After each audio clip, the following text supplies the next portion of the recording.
Good morning and welcome to day 4 of your 10-day guided meditation challenge. You've made it to day 4, so really give yourself that recognition that you've been doing this every day.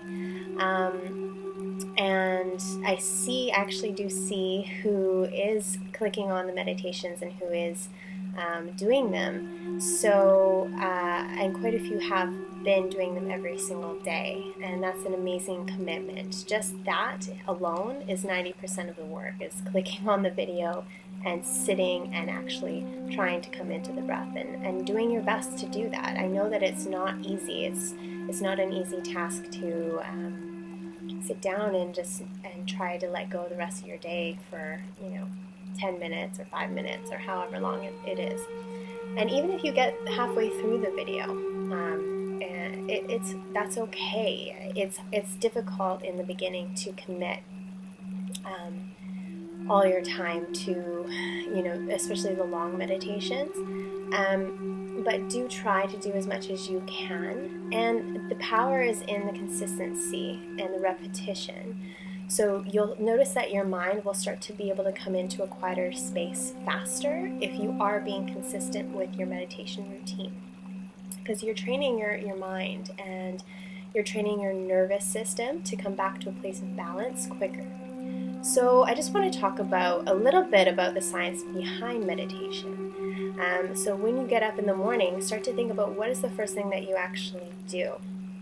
If we were to get out of bed, start coffee, get the kids up, think about what we're doing for the day, and then things start to unravel. It's like one thing starts to happen and then another thing starts to happen, and then we start to think, well, this morning's not going very well, or you turn on the news when you get in your car and there's all this fear-based messaging coming at you. There's things that are out of our control. I mean, that's the bottom line. There are things in this world that are out of our control. There are things that we can do to better our lives and better the global vibration of peace and better other people's lives.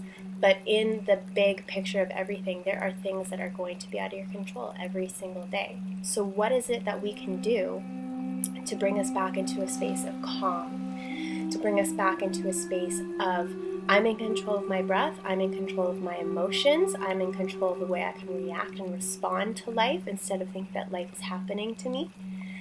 And I can control situations a little bit better as well because I'm in control of the way that I'm going to react to it.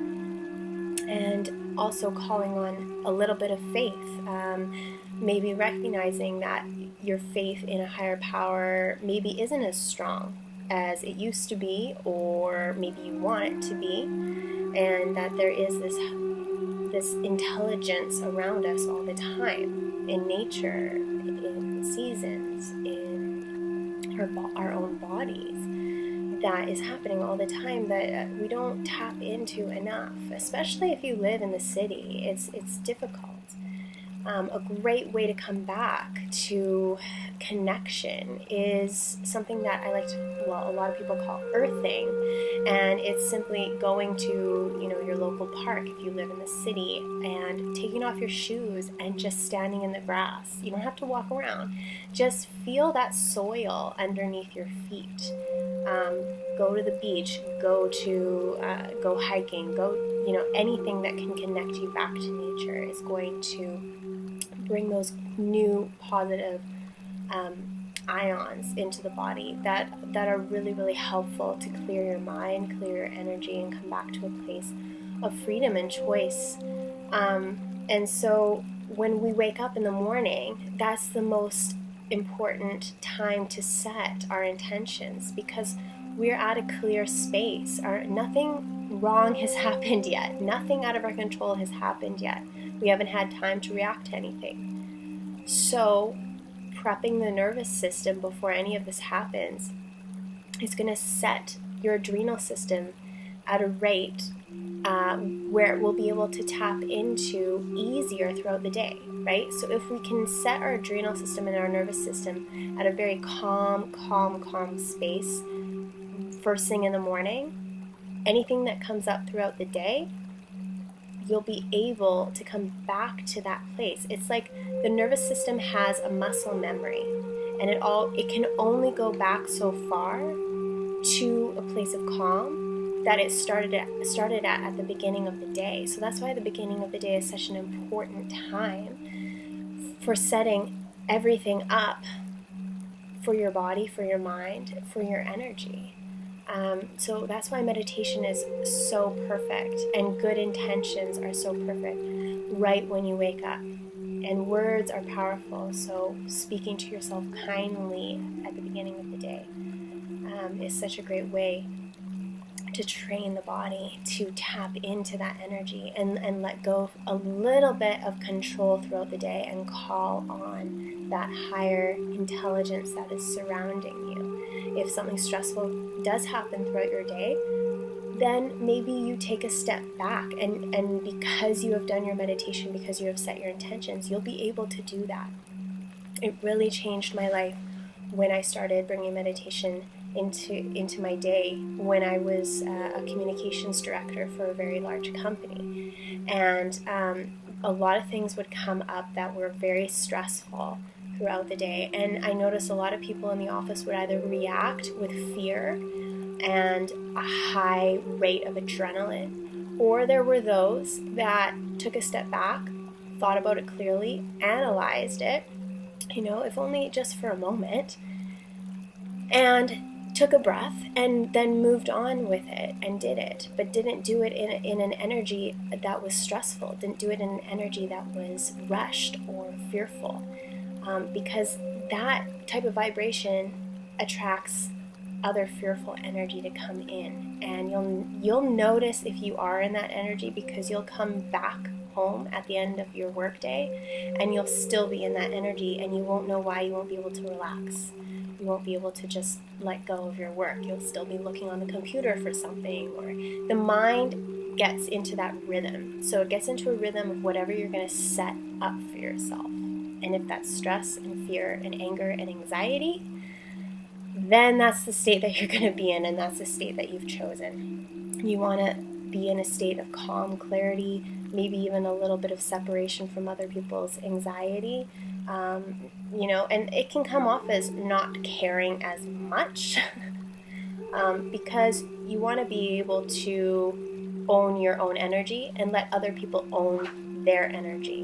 A lot of what people tend to do is they try to put their energy on somebody else and get that satisfaction of attention and drama fulfilled, right? And if we're not reacting to that in the way that other people want us to, because we're owning our own energy, it teaches them to own their own energy, and it teaches us that we're okay with what we're doing, and they can own their own stories, and that's fine too. So it really is all about the energy and the vibration that is residing within you, how you're setting it up at the beginning of the day, and the intentions that you're going to make for yourself. So a great intention and mantra that I like to bring with me is, I choose peace instead of this. Maybe you start judging people right away when you walk out your door. That's your ego coming up, and your ego is just trying to defend you. It's nothing bad. It's just trying to protect you. But you can come back to a place of love and choose peace instead of whatever it is you're thinking. And just that small shift takes you back into a place where you have the choice to do what you want, what you truly want in your life. What do you truly want? And be honest and genuine with yourself. Because sometimes what we do want is attention and drama, right? Okay, so click on the link below, and we're going to start our first meditation today. So in the morning, right away, if you can, click the video, and we're going to be focusing on our chakras, and we'll call them the masculine chakras. So these are the chakras that are at the lower part of the body. So the root chakra, sacral chakra, and just right in between the rib cage as well. Okay, so if you want, you can do more research into what these chakras actually mean, what they represent, what type of energy they hold for you. But today I'm just going to guide you into those areas of the body And when we are in those areas of the body, you're going to want to channel your breath and just envision the nutrients of your breath moving into those spaces of the body and clearing, opening, channeling, so that we can get the prana to move through and start to break open more energy within your body that is good, and clear out some of the old energy, the past experiences that you've been holding on to that cloud your perception throughout the day. Okay? I know I've given you a lot of information today, but take it as you will. Take it as you will. Okay? Have a beautiful day. Namaste.